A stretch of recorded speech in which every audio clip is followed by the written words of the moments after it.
Hey, I'm Shauna. Welcome back to More Good News Only, the show where we celebrate the stories that uplift and bring us all together. Every weekday at 10:30 a.m. and then again at 1 p.m., we are recapping the good news only, the feel-good headlines, the community and the local wins that bring a little more light to your day.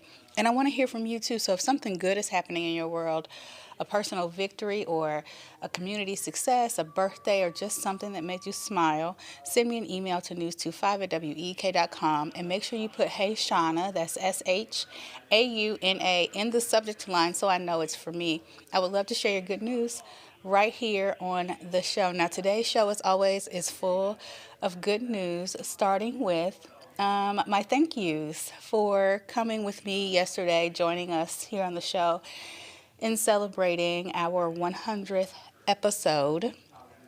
It was really sweet. If you were with us at the 10:30 show, I read a lot of your congratulations messages to me on Facebook today. It was so sweet. It really touches me. I love when I can talk to you and like you can talk to me, I can talk back. Like I love to be able to be in conversation with you. So if you are not following us on Good News Only on Facebook, then please go to 25 News Good News Only and give us a follow. You can talk with me directly. You can send me messages. I usually check them myself. Always check them myself. Always respond to your messages and your comments. You can comment and answer questions. The Get Personal with Shauna questions that we pose each week. You can respond and continue the conversations that we start here over on Facebook by commenting on any videos or just sending a comment on the page, something you want to talk about. And again, you can share your good news right there in the messages. So thank you all again so much. I really appreciated that. I also wanted to, speaking of the Get Personal with Shauna questions, I wanted to make sure that I read your responses to our latest question, which was, do you read the instructions when putting together anything, right? Furniture, appliances, whatever you put together. And do they give you extra screws? Leon and I were talking about this a couple shows ago, and he said they don't give extra screws. And I happen to know for a fact, because I read directions, that they do. So, Janaire Say, friend to the show, says, I won't, meaning she doesn't read directions. Oh, no, the question was who doesn't read the directions, men or women? And Janaire Say, who is obviously a woman, says she doesn't read the directions. And I know that for a fact, as Janaire and I are really close friends. She doesn't read the directions. She says, I can usually figure it out. And she believes that wholeheartedly. And she does figure it out. How much time that takes, neither here nor there, but my friend figures it out. She says pictures work fine. I hate the picture directions. Hate them. I need words. Spell it out. She said then if that doesn't work, she will read. Why go through all that? Like that feels like a lot of wasted time. Anyway, we're going to take a quick break and we'll continue this and more good news after the break.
Welcome back to more Good News Only.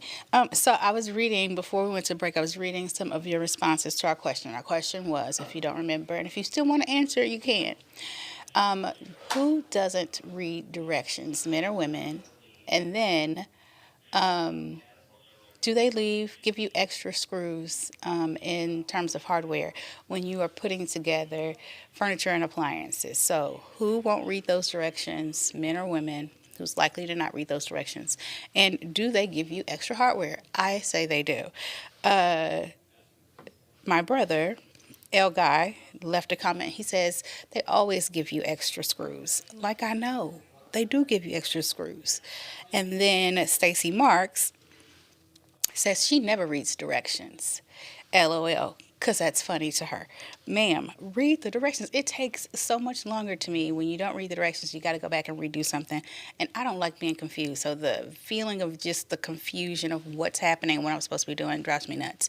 So, you people out there who don't read the directions, you're brave chance takers. I'll just say that on that. Anyway, thank you so much for responding to. Oh, my mom did not comment on the post, but she did make sure to ask me, oh, so where's your question of the day? Was it who reads the directions? I read the directions. So my mom says she reads the directions and she's a woman. So ooh, we have two women who don't read the directions and one who, well, and then count myself, two who do. But that's not looking quite good for the women in terms of who reads directions. I might be losing that one. Anyway, so on to our good news today. I thought you might like to know that satellite that crashed had a less than 1% chance of hurting anybody. I guess we'll hear later on whether or not in the coming weeks or days if that satellite crashed to Earth from space and hurt anybody. But it was a less than 1% chance. So if you were in the 1%, so sorry for you. So NASA says the odds of anyone getting hurt by that falling satellite this week they were extremely small. The small spacecraft known as Van Allen probe was expected to re-enter Earth's atmosphere last night. So scientists say the timing could vary by about 24 hours. So that was a thing. And the exact location of debris was unknown. So they weren't sure about that. Most of the 1,300-pound spacecraft was expected to burn up during the reentry anyway. So that's why the chances were so small. And any remaining debris had about a 1 in 4,200 chance of causing any injury. And experts they emphasize the risk to the public was very, very low. But I always like to read fun facts like that, so I thought you might like that information as well. It doesn't sound like anybody got hurt, but if you know of anything, let me know. For now, we are going to take a quick break and we'll be back with more Good News Only.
Welcome back to more Good News Only. Well, at one Atlanta area school, Friday mornings start with encouragement, music, and lots of joy and laughter.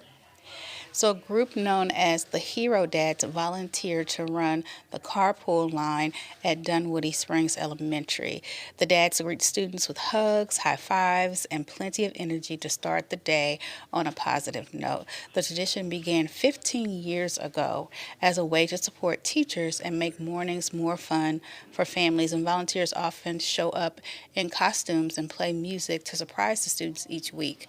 The program has become so popular that students invite the Hero Dads to help kick off their school events. And these fathers look like they really enjoy it. I like to see this because, traditionally, when you think of even stuff like the PTA, you think moms are in that. I'm not saying that there aren't dads that join, but you typically think you assume moms are in things like this. So it's really nice to know that they started this 15 years ago, and I'm assuming there are no 15-year-old elementary school students at this school. So I would assume that these fathers sign up and volunteer every year to do this. So it's really nice to see fathers stepping up and really being interested in doing something like this for the kids and really enjoying it. You can tell that it means a lot to the fathers as well as the students. You see a lot of the little kids hopping out of the cars and giving them hugs.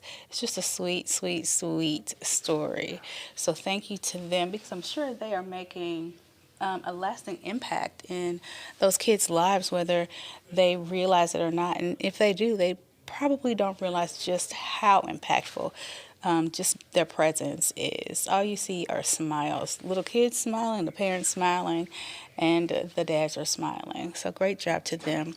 And then I wanted to tell you about how this firefighter stopped a fire with a garden hose. Like it's very cool, I think. In theory, you think that should work, but then at the same time, you're like, well, wait, that's a aggressive fire. But I guess water is water. In some cases, not all. They have so many fires around Central Illinois, especially Peoria. Ooh. So I'm not going to tell anybody they can stop it with a water hose, because these fires here are something, and I don't know what's going on, how all these fires start, but the fires never stop. So I'm going to be careful what I say about this water hose. Don't try this at home, kids. So a Virginia firefighter helped stop a house fire before crews even arrived using a garden hose. So Joshua Baker was home when a neighbor alerted him that a house across the street was on fire. So he quickly grabbed his gear and rushed over while the family safely evacuated outside. Baker located the fire in a second story or second floor bedroom above the garage. Using a ladder and a garden hose, he managed to knock down the flames from outside of the home. Fire crews later confirmed the blaze was already extinguished when they arrived, and so no one was injured. So I think we should just note here that it was done with a garden hose, but this was an off-duty firefighter. This was a trained professional who was able to get this fire put out. So that explains a lot. Please don't try this at home. If you should happen to be in this situation, definitely call 911 first. And be careful. Be careful. Again, lots of fires around here. And I wouldn't want anybody to get hurt, but this was a great job and an interesting story because this was done with a fire hose. Be so surprised how a little training can go a long way. So a man is speaking of fires, he's thanking rescuers for rescuing him from a burning crash. A Massachusetts man is thanking the strangers who saved his life after this fiery crash. You can see, I mean, that had to be a bad accident. So 78-year-old Francis Lavorne, he crashed into a parked dump truck which was filled with snow. Another vehicle then collided with his truck, sparking flames and trapping him inside. He said that he was just driving along. He saw something up ahead on the road, but that he suddenly had the urge to sneeze, and he just sneezed and covered, you know how we do when we sneeze, we cover our mouth and nose with our elbow. And before he knew it, like just that split second, and he was in the back of this dump truck full of snow, and then another car had collided with him that fast. I mean, he couldn't even think, and all of these three things happened at one time. A police officer and two passing brothers rushed in and broke the window to pull him out of the car. And it's so crazy because you can hear them on the video if you watched this story this morning during the 9 a.m. newscast on television. You can hear the brother saying to him, "Put the phone down," because he had his phone in his hand, probably trying to call 911, call for help. But when something like that happens so quickly, the way that people are just in shock and dazed, but the mind is still kind of working on autopilot. Like you still have some thought, like, okay, maybe I should call for help here. But there was nothing that 911 would have been able to do for him in that immediate moment besides send help. So thankfully, a police officer and two passersby were already there to help pull him out because it was on fire. Everything was on fire. And the dramatic rescue was captured on the police officer's body camera. And so Lavorne is now recovering from his injuries, which included a dislocated leg. Oof. Can you imagine that? I mean, my sciatica takes me out here and there from time to time. I cannot imagine the leg being dislocated, but hey, luckily he did not break a hip at his age.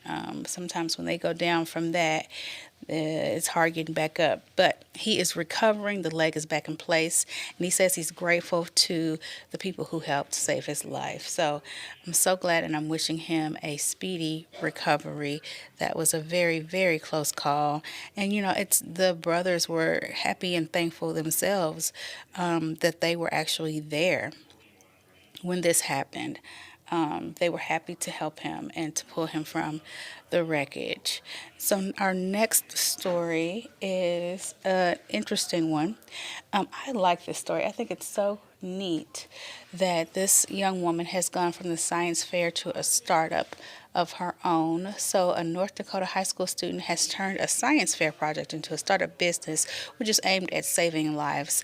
At Dickinson High School, junior Ava Hawk created an AI powered program that can help detect blood diseases. She just seems so smart and so very driven. Her company, Cliniview, was developed, well, it has developed a prototype designed to help doctors diagnose conditions like malaria more quickly. She says that her aunt had cancer, had a blood cancer, and that's what inspired her to come up with this program. She's been in numerous science fairs in the past, and she decided, and she said she also had a desire to work for herself, to go into business for herself. At such a young age, this young woman is definitely going to go far in life. So the technology is especially aimed at areas of the world where trained lab technicians are limited. They don't have access to proper medical care and research. So Huck says the project was inspired, as I said before, by her aunt's battle with leukemia, which was initially misdiagnosed. She plans to continue developing the technology while studying international health after high school. I mean, and she's not even a doctor. That's so amazing. So good luck and kudos to her. We'll have more good news only after the break.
Welcome back to more Good News Only. So, a group of Rhode Island women have started an interesting moms group.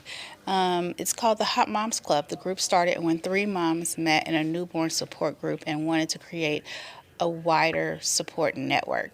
So members meet for activities like kickboxing, yoga, dance classes, and group walks with their kids in tow. That's really nice. The group also hosts crafts nights, book clubs, and casual coffee meetups for moms who want to connect. Look at that little baby. Just like little baby. No wonder we need mom support groups. I mean, we can't do nothing. Nothing a piece. Little baby holding on to her legs as she's trying to get her body back. Get it together, baby. So cute. So cute. I loved when Tay was a little, well, when she was a baby and when she was growing up, because I made up in my mind when before I had her, that she would go and do and be everything with me. And she did. She went, and sometimes she was the only kid in the situation, but she was very well behaved and very quiet, very sweet, just like that little one sitting there, like, what is going on? So it's really nice to have a place where you can take your children, be with them, create memories with them, and still just be yourself. So organizers say motherhood can feel isolating, and the goal is to create a safe space where moms can support one another. Most events are free and open to all new and expecting mothers. That looks like a lot of fun. So, before we go, I want to tell you about this coach who was gifted a car. A longtime youth football coach and military veteran received a surprise he'll never forget. Coach Kenny Hodges has spent more than 30 years mentoring players with the Winter Park Tigers Pop Warner program. So, friends, former players, and community members gathered to honor him with a Lifetime Achievement Award. But the celebration didn't stop there. So, supporters secretly raised about $20,000 to buy him a car. Organizers say that the coach often struggles with transportation to away games, but never stopped showing up for his players. That is so, so, so sweet. And he's definitely dedicated. Hodges says seeing so many former players come together to support him made it this one of the best days of his life, because he seems so dedicated. Anytime, listen, if I'm not about the struggle, you know what I'm saying? Like, we all struggle in life, but I mean, like, if it's gonna be complicated, I don't have. How am I gonna get there? That's my first thing. Is how am I going to get there? If I can't get there, I'm not have to put that off till I can get there. But there are people in life who are way more dedicated than that, who don't let anything stop them. When they believe in something, when they're passionate about it, they go for it, they do it, and nothing can stop them. I have been there before about things I am passionate about. Well, that's a wrap from me today. Now I want to hear from you. Please go to news25 at week.com and let me know what you thought about today's show. Don't forget to put Hey Shauna, that's SHAUNA, in the subject line so I know it's for me. And also go follow me on Facebook at 25 News Good News Only. In the meantime, be sure to check out all of the evening newscasts and meet me back here tomorrow morning at 10:30 a.m. I'm LaShawna Guy for 25 News. Have a wonderful day.